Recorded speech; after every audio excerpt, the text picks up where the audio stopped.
ഇപ്പം നമ്മുടെ കേരളത്തിൽ RSSൻ്റെ പ്രമുഖ നേതാവ് മോഹൻ ഭാഗവത് വന്നിട്ടുണ്ടല്ലോ.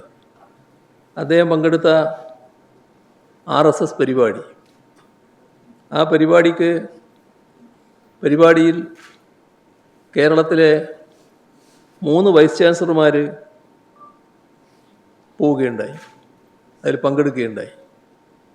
ഇത് അത്യന്തം ഗൗരവത്തോടെ മതേതര കേരളം കാണുന്നൊരു കാര്യമാണ്. സർവകലാശാലകളിൽ സംഘപരിവാർ അജണ്ടകൾ അടിച്ചേൽപ്പിക്കുന്നതുമായി ബന്ധപ്പെട്ട ആശങ്കാജനകമായ ചർച്ചകളാണ് നടക്കുന്നത്. അത്തരമൊരു ഘട്ടത്തിലാണ് കേരള, MG, മലയാളം സർവകലാശാല VC-മാർ RSS പരിപാടിയിൽ പങ്കെടുക്കുന്നത്. ഉന്നത വിദ്യാഭ്യാസ മേഖലയിൽ എങ്ങനെ പിടിമുറുക്കാൻ RSS ശ്രമിക്കുന്നു എന്നതിൻ്റെ പ്രകടമായ ഉദാഹരണമാണിത്.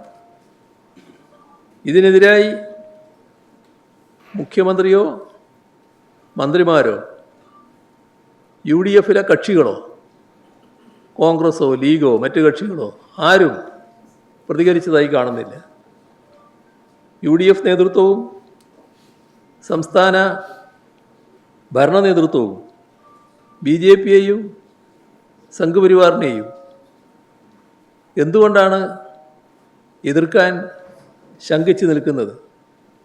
അത് അവർ വ്യക്തമാക്കേണ്ട കാര്യമാണ്.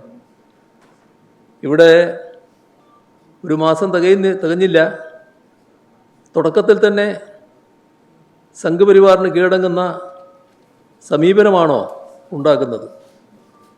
ഇതെല്ലാം കേരളത്തിലെ മതേതര വിശ്വാസികളിൽ കടുത്ത ആശങ്ക ഉയർത്തുന്ന കാര്യമാണ്.